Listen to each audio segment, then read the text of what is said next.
గంటల పాటు పెద్దలు శాసన మండలిలో ప్రతిపక్ష నాయకులు మాజీ స్పీకర్ గారు గౌరవనీయులు మధుసూదనాచారి గారు, అదేవిధంగా మాజీ మంత్రివర్యులు పెద్దలు శ్రీనివాస్ గౌడ్ గారు, మాజీ మంత్రివర్యులు శ్రీ జోగు రామన్న గారు, ఇంకా గౌరవ శాసనసభ్యులు కేపీ వివేక్ గారు, గౌరవనీయులు మన కాలేరు వెంకటేష్ గారు, శాసన మండలిలో డిప్యూటీ చైర్మన్ గారు బండా ప్రకాష్ గారు, ఇంకా చాలామంది సీనియర్ నాయకులు, మాజీ శాసనసభ్యులు, కార్పొరేషన్ల మాజీ అధ్యక్షులు, బలహీన వర్గాలకు సంబంధించిన ప్రతినిధులు, భారత రాష్ట్ర సమితి ముఖ్య నాయకులు, అందుబాటులో ఉన్నవాళ్ళు, ఇంకా చాలామంది రాలేకపోయినారు, అందుబాటులో ఉన్నవాళ్ళు, అదే మాదిరిగా తెలంగాణ సర్పంచ్ల సంఘం అధ్యక్షులు, తెలంగాణ ఎంపీటీసీల సంఘం కార్యవర్గ సభ్యులు అధ్యక్షులు,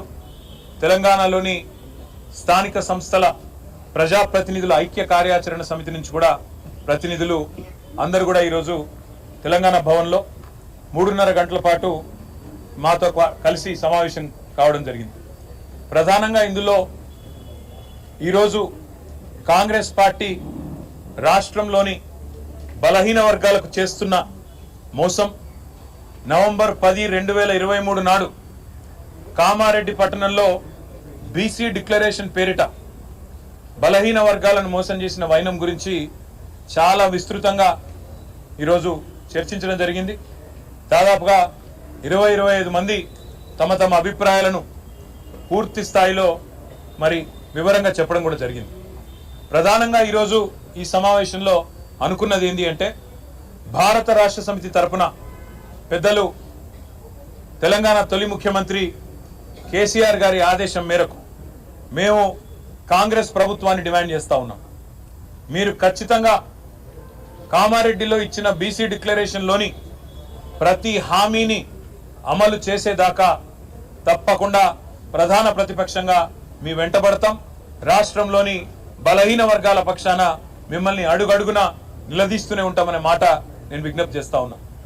ఇందులో ప్రధానమైనది ఇవాళ రాజ్యాధికారంలో ముఖ్యంగా స్థానిక సంస్థల్లో వాటా పెంచుతామని చెప్పిన మాట, 42% రిజర్వేషన్లు అమలు చేస్తామనే మాట ఏదైతే కాంగ్రెస్ పార్టీ చెప్పిందో, కాంగ్రెస్ పార్టీని మేము ఈరోజు డిమాండ్ చేసేది ఏమంటే, సమగ్ర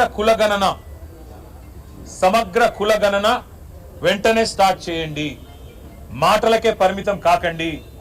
సమగ్ర కులగణన వెంటనే ప్రారంభించి మరి 42% రిజర్వేషన్ల అమలును కూడా చట్టబద్ధం చేయాలని, నవంబర్ 10 లోపల ఈ ప్రక్రియ పూర్తి చేయాలని చెప్పి మేము డిమాండ్ చేస్తా ఉన్నాం.